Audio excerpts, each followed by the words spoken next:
حادث تحطم الطائرة تضع خطوط الطيران المصرية في وضع حرج. لعنة حوادث الطائرات تضرب القاهرة خلال الأشهر الأخيرة.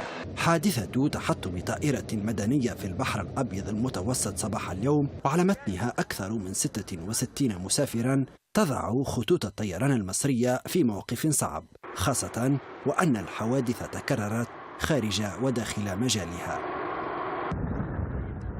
هذه بقايا لطائرة أرباس روسية تحطمت في سيناء المصرية وقتل نحو 224 مسافرا في أكتوبر سنة 2015.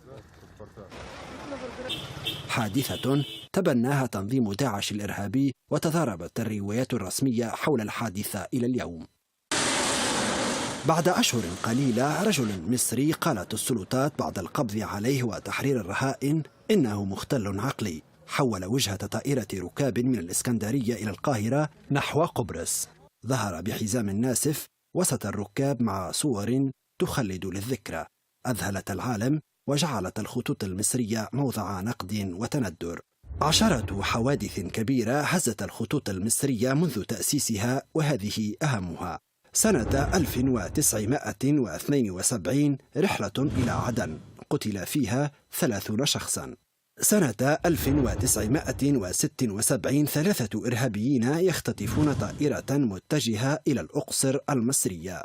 سنة 1999 أكثر الحوادث دموية، مقتل 217 شخصا في رحلة من القاهرة إلى لوس أنجلوس، واختلفت الروايات بين أمريكا ومصر. سنة 2002 مقتل 15 شخصا في رحلة بين مصر وتونس بعدما تحطمت الطائرة بهضبة بجهة النحل. سنة 2011 أصيب 7 أشخاص على متن طائرة في مطار القاهرة قبل إقلاعها.